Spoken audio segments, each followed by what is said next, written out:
Hi,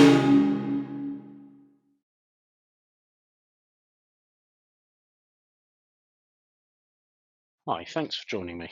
I'm Adam, one of the technical support engineers at Hosted Desktop. Today I'm going to be demonstrating some of the advanced features in Microsoft Outlook.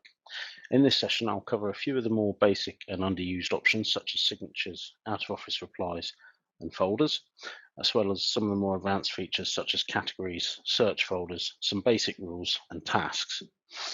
If you've got any questions during the course of the webinar, please type them into the chat window and we'll answer them following the webinar. Firstly, I'm going to cover signatures. In Outlook, it's possible to set text or images which are added to the bottom of your email to avoid you having to type it each time. This can be done via the following method. If you click on New Email, you then have this option along the ribbon for signatures. As you can see, there are two in there already. If you click on the bottom of the option, Signatures, these will show you the ones that are there. I'm just going to remove these and show you how to add them again. So by default, this is how it will be with no signatures. If you select New, you can create one. In this instance, I'm going to create one called Internal. Now, pop some text in there, and then save that one. By default, when you save it, it will turn it on as standard for all new messages. You can also do this for replies and forwards. When that's turned on, whenever you create a new email, it will automatically be set at the bottom of each email. If you wanted to create more than one, you can. We'll create a second one here. You can paste into it, so you've got hyperlinks in there as well. I'm also going to add a picture in that one, which you can do by clicking the picture icon and selecting this one here. So that's now saved. Then it's possible to switch between the two. When you choose the other one, it removes the existing one and replaces it with the one of your choice. Okay. Next, I'm going to look at out-of-office replies. If you go to the File tab, you get this option here, Automatic Replies, or out of office as it used to be referred to. If you click on this, it will open this window here for you. This will allow you to turn the option on by selecting this one here. You can also specify a time and date range that you'd like this to happen between. So you can just pop some text in here, and then this is going to be the message that gets sent back to anyone inside the organization that sends me an email. You can have a different message for anyone outside of your organization, which can be controlled here. You can also set this so that it can go to anyone who emails you, or you can set it to anyone that's within your contacts, but again, is outside of your own organization. So when that's saved and turned on, you'll see this shows that it's on and working. You can either turn it off here, but you also find when you're logged in, it has this banner along the top here just prompting you that you've got automatic replies turned on. You can turn them off by doing that. There are also some advanced options that you can do within this. For example, if you select the rules option,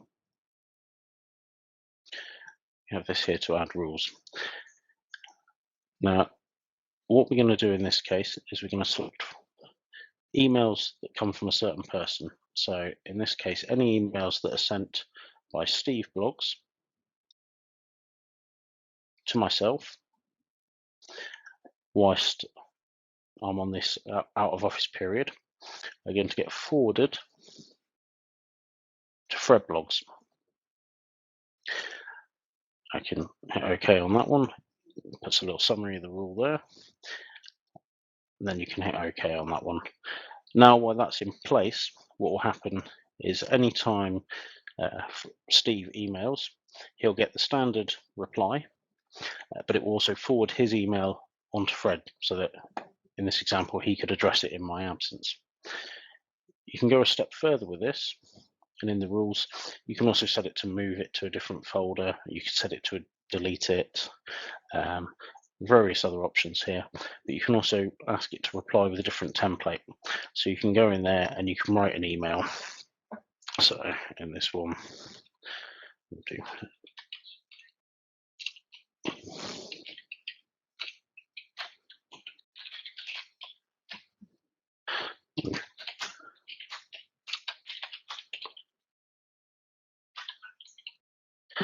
so.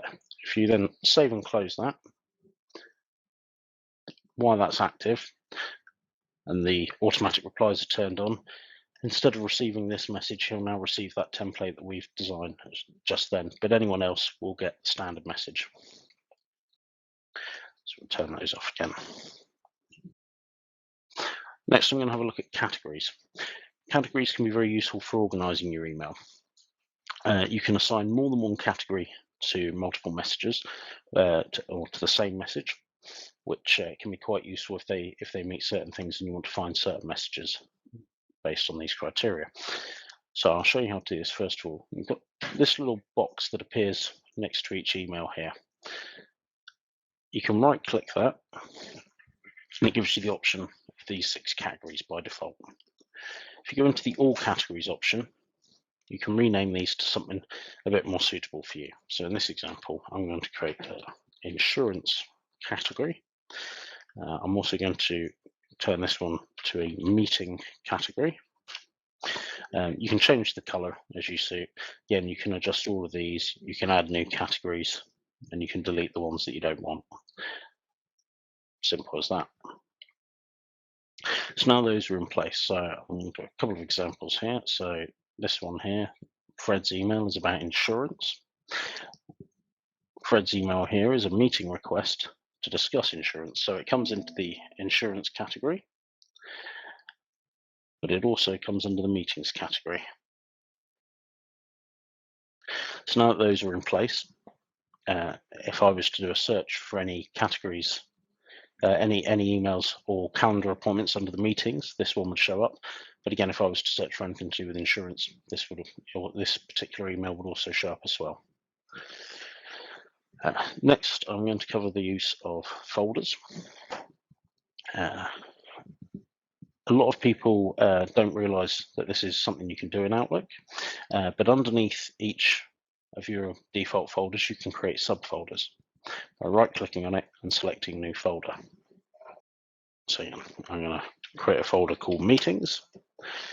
Now this now sits under my inbox here, and I can move items from the inbox or from any other folder into this particular one here. This is quite useful because Microsoft Exchange systems, as per Microsoft's recommendations, can have performance issues if you get over 5,000 items per folder. As you can see in the inbox, as it shows down here, there's only 10 items in there, so we're quite away from that. But it's useful to file your emails sort of to prevent you going over this. Again, it's also important to do the same within your sent items, as that's a folder that can rapidly go above the 5,000. To move a folder, an email into a folder, you can click and drag, or you can right-click the email and go down to the Move option.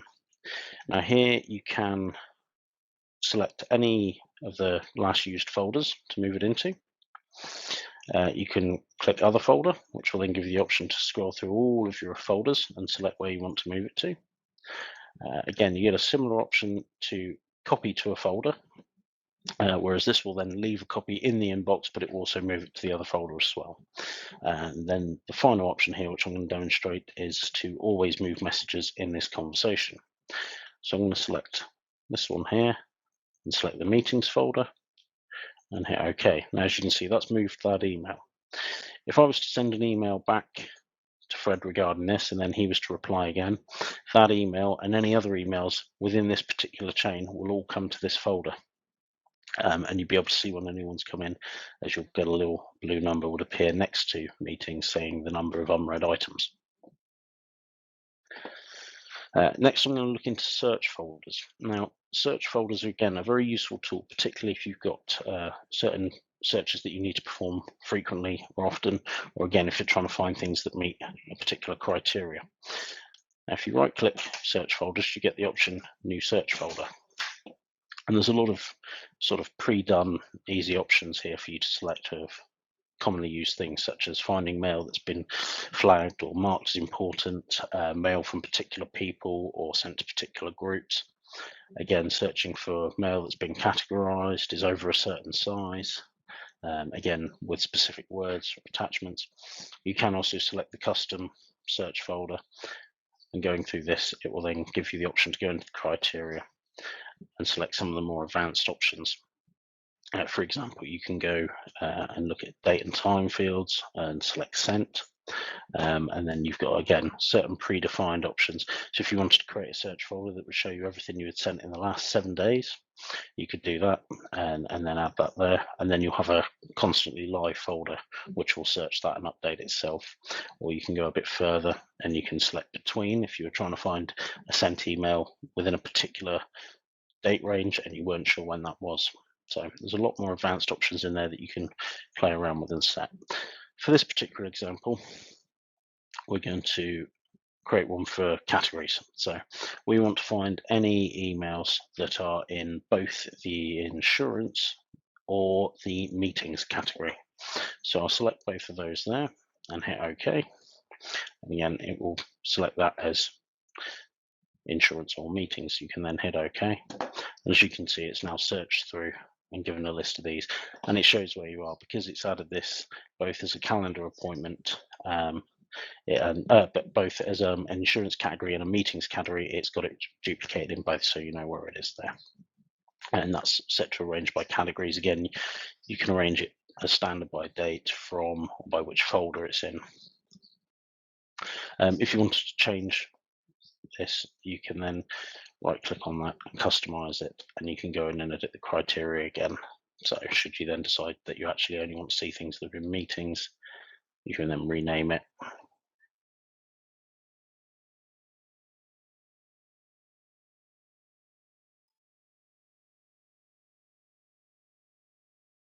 And then that will only show you the ones that are in meeting. It does also show you that that one is in the insurance category as well, as it's set to arrange by categories. But if you were to select that back to just date, it will show you just the one item. And as you can see in the squares there, it shows that it's under the 2 color categories.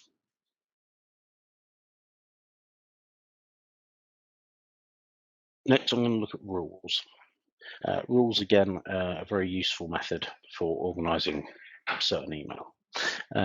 So what I'm going to do, I'm going to create a rule that will move any emails we get from Fred into a separate folder just for him. So to do that, first of all, I will create the folder.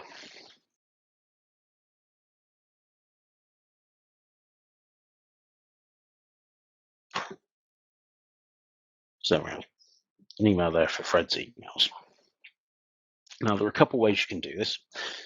The quickest way, if this is the rule you're trying to create, you can actually just select the email and then highlight the rules options, and there'll be one there for always move messages from Fred. However, there are a lot more options, so I'm going to show you this in a bit more depth. If you select the Manage Rules and Alert, you'll get this window here. Now here it lists any rules you've got and whether they're set to run or not. As you can see at present, there's no rules, so we're going to click on New Rules. Again, it's going to give you a sort of a template for some of the common ones here. So you've got certain ones for organizing your emails. In addition to this, there are other options down here for keeping things up to date, or you can start creating blank rules from messages either you receive or messages you send. So even though there's an option here to go through it quite simply, I'll go through this just to show you some of the other options. So we'll set it from a blank rule. So as you can see, there's lots of sort of criteria for determining the email, everything from specific words, being assigned to a category, having an attachment, various different things in there. In this particular instance, though, we're going to set it from a particular person or group. Once you've done that, it gives you the option there to click on that and then choose the person from the address list, or you can type the address in there. In this one, we're just going to select Fred here, though, and hit OK. As you can see, it then updates the rule here. So after the message arrives, it's from Fred, and you hit Next, then gives you the options what you want to do with it. So if you wanted to assign it a category, for example, or even delete it, make a copy to a folder, forward it to someone, flag the message, various different things. You can make it play a particular sound, for example, or you can even make it run a bit of software. But in this case, we can keep it nice and simple. We're just going to move to the specified folder. So again, it then gives you the option here to click specify and pick the email you want, so the folder you want. So we're going to choose Fred's emails. And then hit next. It then gives you an option to create some exceptions. So again, you can set it so that in this particular example, it won't move it if it has an attachment, and it will just put it in the inbox as normal. Or again, if it's an automatic reply. However, we won't set any exceptions in this example, so we'll click next. And gives you a chance to name the rule, something that you like. By default, it will turn on the rule. You can turn it off if you want to turn it on at a later date. You've also got this option there to run the rule on any messages that are already in the inbox.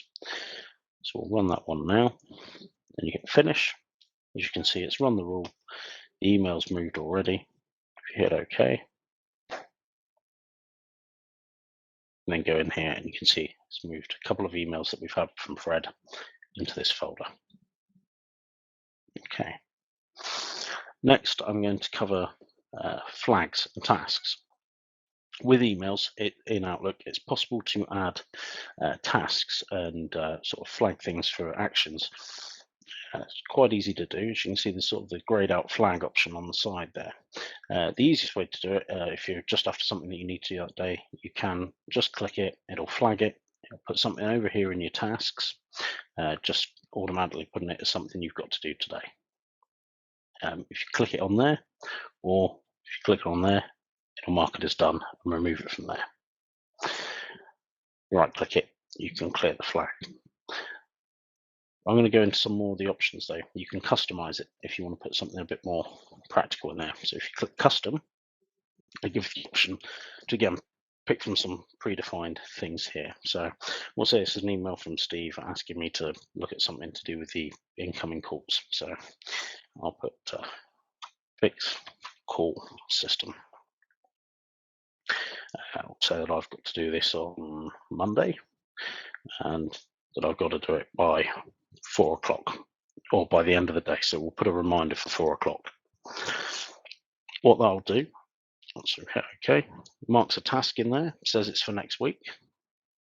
Again, as you can see, if you have multiple tasks, it will say what's for today and what's for when, separate them. Clear that one off now.